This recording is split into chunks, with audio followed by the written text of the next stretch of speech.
Let's get right into the panels this morning. We've got our powerhouse panel with the former special assistant to President Trump and commentary editor for the Washington Times, Kelly Sadler, is back with us this morning. National Advisory Board member for Project 21, Christopher Arps, is with us. Finally, he is back in sunny downtown St. Louis this morning. Chris, good to see you again. And of course, we've got the former director of national intelligence and ambassador to Germany, Rick Grinnell, with us. I want to get into the border in just a moment because that's something that I know everyone's got at least something to say, something to comment about. But yesterday the president addressed gun control and crime. He didn't say a lot about the actual crime. He talked a lot about gun control at the White House. This was, to me, this is why the former president called him Sleepy Joe. A very low energy speech at the White House. The two biggest issues that the president, the administration are dealing with right now, from an optics perspective, I think is probably the border, and then, of course, the rising crime throughout the country. Rick, to you first, were you surprised yesterday there was no mention of gangs? There was no mention of drugs. He didn't even bring up the word criminals, actual criminals, the bad guys that are out there shooting people and committing all these crimes. I was waiting for him to talk about corn pop. It was so bad. Right. This is clearly something that they just don't want to focus on. They don't want to focus on the riots that happened last year. He literally said that the spike in crime is because it's typical summer crime. And it's really outrageous to think about that we have a president and a whole team. And let's be very clear about this. Susan Rice is in charge of domestic policy. So she was in charge of overseeing this rollout, this speech, and I think we got to put a little more pressure on the fact that she doesn't know what she's doing. She clearly is not a domestic policy expert, and we saw that with the rollout yesterday. Did you think, I didn't realize this apparently, Kelly, in 1776, at the height of the Revolutionary War, a private citizen could not purchase a cannon if they wanted to, much like a private citizen cannot purchase a nuclear weapon today if they wanted to. Apparently. Take a listen to what the president had to say about that. The Second Amendment, from the day it was passed, limited the type of people who could own a gun and what type of weapon you could own. You couldn't buy a cannon. Those who say the blood of patriots, you know, and all the stuff about how we're going to have to move against the government.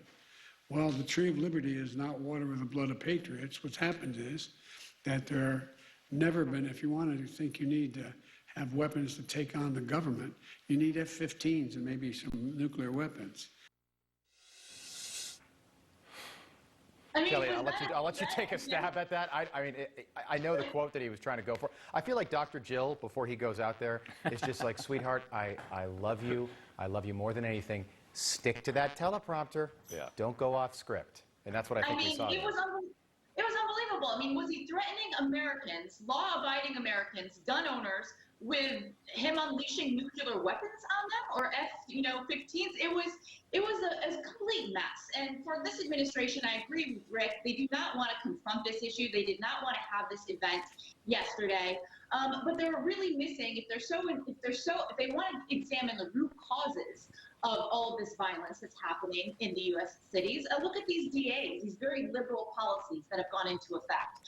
Qualified immunity, for example, in New York City, the first city to enact that. You saw 5,000 cops resign as a result of this defund the police movement. In LA, there's a 22% spike in homicides, and you have the local DEA there saying we need to lessen our prison population, so he's looking at releasing hardened, violent criminals on the street and shortening their sentences. A lot of what is resulting in this higher crime rate are these progressive policies that the president and his own administration supports. Do you think, Chris, we keep hearing about guns. First of all, do you think the bad guys, people that are out there shooting people in the streets all across America right now, are they buying guns from legal gun dealers? They are not. They're buying guns off the street. They're buying guns that have been stolen out of cars. You know, I'm happy to see the president and the Democrats finally address this exploding crime problem. You know, here in St. Louis last year, we set a 20-year high for crime and for murders, and we're on pace this year to surpass that. Unfortunately, the Democrats are focusing on guns, which is not the problem. It's the thugs, the criminals, and the lowlifes with the guns that are the real problem, and that's what needs to be addressed. Yeah, not addressed yesterday. By the way, 1994, that crime bill, Kelly, I know you guys have written about this at the Washington Times, but that was the mass incarceration bill that Joe Biden was a big part of. And his exact quote from 1994, lock the SOBs up. That's what he thought about criminals right now. Now it's bail reform. Don't even, forget about it. Put them back on the street. Let them, commit more violent crimes. And, they're not bad people. These are bad people. These are criminals. You can say that. Okay? It's okay to say that. I don't know where we lost that in America. Well, look, one thing that we need to always highlight, we just had a situation where a young couple with children were dragged from their car and killed right in front of us. We have the video of it. Mm-hmm. When you look at this, this is like Baghdad or Kabul, and yet it's happening right here in America. I mean, I think people need to wake up. The President of the United States needs to wake up. Susan Rice needs to understand that this is not a problem of guns. It's always funny how it's, blamed on the guns, and then when there's a police shooting or something, it's always blamed on the person pulling the trigger. That's a good point. And they cannot be consistent to save their life because they're being political. It's always about politics with this administration. I thought it was interesting. The president did say yesterday, he said this is not a Republican issue, this is not a Democratic issue, this is an American issue. And normally when the leader of the free world says something like that, you'll say, well, yeah, this is a bipartisan issue, we can get behind that. I disagree. This is a Democratic issue. This problem largely was not the same. And he's trying to say that because it's summertime and crime rates go up in the summer, that this is why we're seeing. We do have a graphic of some of the spikes in cities all across America, and we'll show that to you as soon as we can get it. But the numbers that we're seeing are not, like we said a day ago, these are not 3, 4, 5, 7% increases. We're seeing in Portland, Oregon, it's around 500% year over year. The increase in crime has been dramatic in cities large and small throughout the country. All right, there it is right there. So look at that. Portland, Oregon, 533% increase in homicides. Okay, that's murder. Homicides is a nice word for murder. Philadelphia, L.A., Chicago. The numbers have been, they're shocking. They're shocking numbers. It's not summer months. Exactly.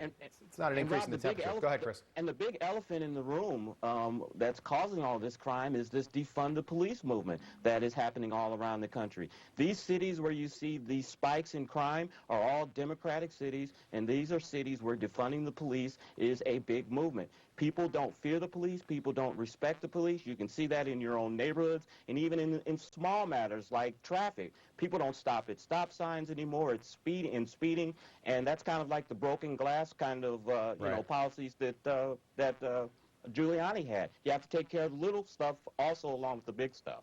Rick Grinnell, 10 seconds left, and we'll pick this back up top of the hour. 10 seconds. If Kamala Harris had gone to the border, she was appointed border czar March 24th. Had she gone on March 26th, would we even care about this right now? Wouldn't that have been put to rest then? We would have certainly been talking about policy issues and substance and not the fact that she's just ignoring the crisis. All right. We have a lot to get into this morning, including Kamala Harris's first visit to the border as vice president. We'll do that at the top of the hour. Kelly Sadler, Christopher Arps, Rick Grinnell. We'll see you all in just a moment.